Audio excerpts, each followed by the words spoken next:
Greetings, Captains. Gunship here. Hope you're doing well. We got some upcoming changes for the first half of May, especially for the economy, and they sound on the paper great.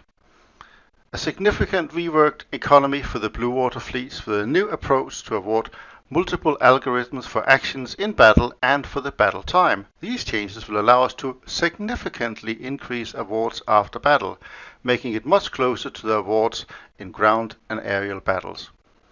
End of quote.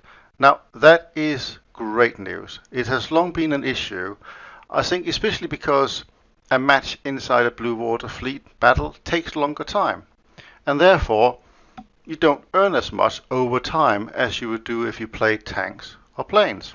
So far, so good. So here we have the actual change. I've highlighted them in green, and as you can see, I've done a percentage calculation afterwards because I think that makes more sense. 170% to 230%. What does that actually mean? Well, actually it means 35% more Silver Lions if you are playing coastal fleet, except frigates. So that's your normal boats. Frigates are awfully in a bit of a tight spot in the moment because they're typically tier 4, tier 5 ships. They're really expensive to get, and they don't make that much money because essentially they're sat and being spawned together. The destroyers typically, they can get into high tier matches, etc. So they get a real big boost. Actually 353% boost to Silver Lions if you play a frigate, and I think that is all okay. The rest of the blue water fleet, when we look at destroyers and we look at cruisers and so on, they get essentially about a doubling, 188%. So you get almost double the amount of Silver Lions when you play those. And that's great. I think that is good because typically a match in naval take at least twice as long as a similar match does in ground RP or in planes. You know, it can be over really quickly, for example, in plane RPs. I think that is all on the right line and it looks really good. However, and here's the big but.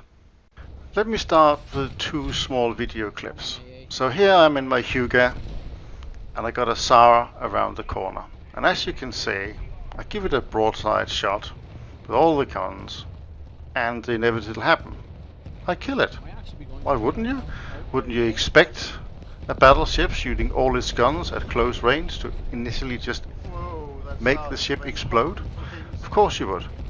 But here's another video clip as well. In this case here, I'm in the Colossus and I'm basically shooting down a Kaiser at 69% crew. And he also dies. Probably hit his magazine. It happens.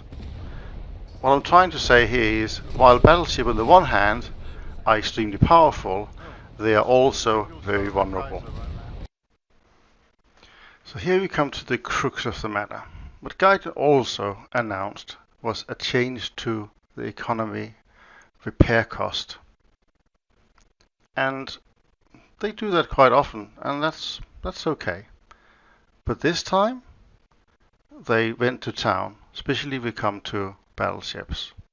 But first, I wanted to put your attention, even if you don't normally play planes, to a new plane from China, the F5A. And that has gone up in repair cost from 4,800 to the new cost being 17,000. So you can see it's a difference of 12,400 Silver Lions. This is typical Gaiden tactics. They bring something new out, everyone gets it, and actually, importantly, the people that gets it are the people that can afford to get it quickly, or maybe have all the planes in China already, I don't know. They basically get the plane, they play the hell out of it, and the stats then automatically align with that. So when Gaiden do their fantastic calculations based on what happened in the game, yes, the F5A was probably a very good plane because people got it. They might have spaded it immediately with just basically using golden eagles, etc. So that's all well and good because these people have already played the plane and moved on. But now Joe Average come along and all of a sudden he has to deal with the repair cost of 17,000. It doesn't make any sense, and they do this all the time. Something new comes out, they blast up the repair cost after a while, and then everybody else has to pick the slack up afterwards. And the rich players, the players that is maybe on the top of the game and have everything, they always get the easiest thing in the world because they get things when they're fresh, when the repair cost is next to nothing. Until you and I come along and we try and play it, and then we get the repair cost. This is important to note because when we look at the battleship repair cost coming up, you will see exactly what I mean. So I took the guidance spreadsheet and copied it into my own Excel sheet.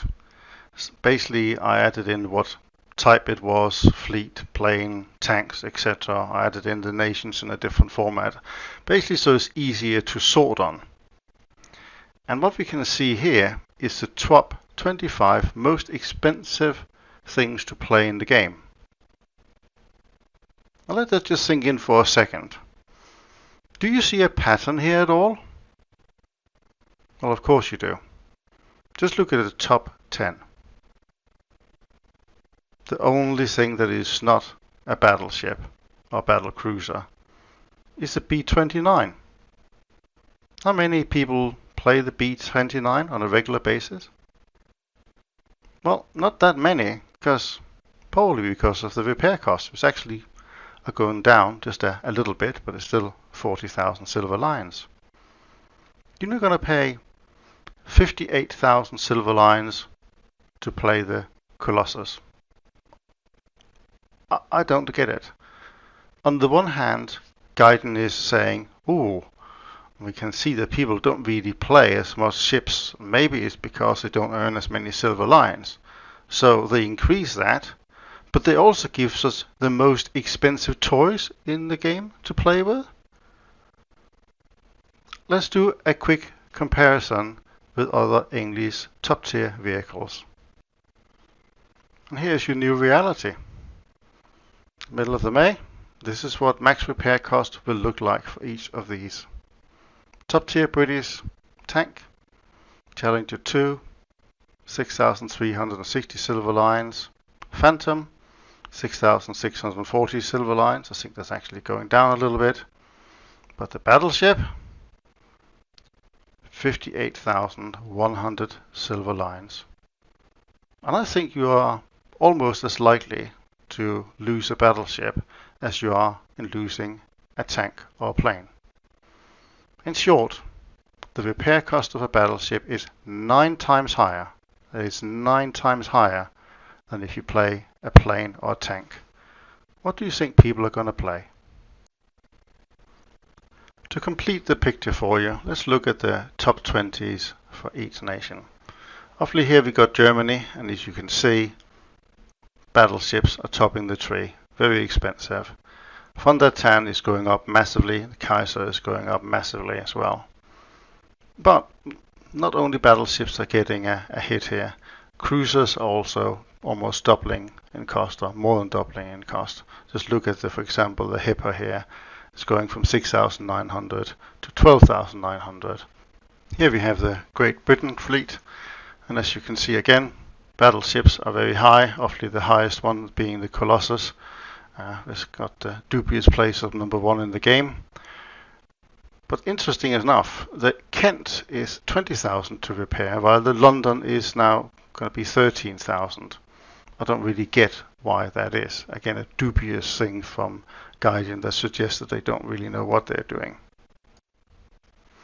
Maybe this is the first time the Italians will be happy not to have a battleship. Anyway, they're still getting a price hike on the cruisers. The Frisia is taking a slight drop.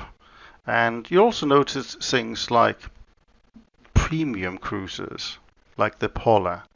That's going down to about 3,000 or 2,500 silver lions. And that's generally the case for most of them. It seems to me that Gaiden would like us very much to buy some premium cruisers. Here we have the Japanese Navy. Hyuga, massive increase, 40,000 up to 53,000. A small increase maybe. I would rather Hyuga was 15,000 personally, but there we go. The rest you can see for yourself. They're all taking a bit of a hike in the northern direction. It's going to be a lot more expensive to repair your stuff.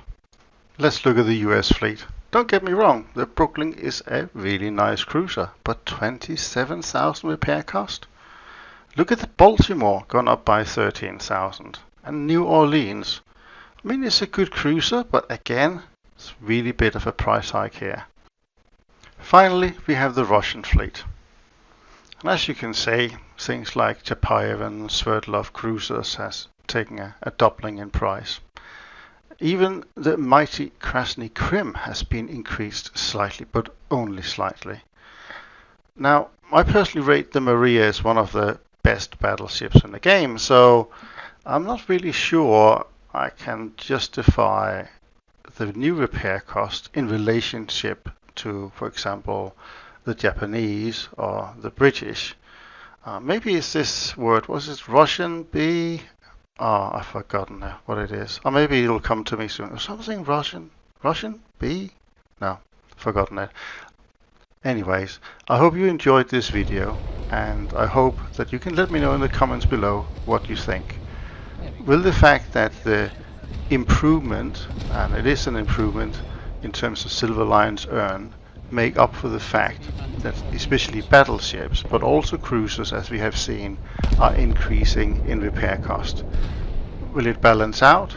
Do you think it will bring more people to play naval? Or do you think that the high repair cost of these items will just mean that people are gonna say, no, I'm not interested, and walk away? Anyway, I appreciate that you came on board and listened to my babbles along.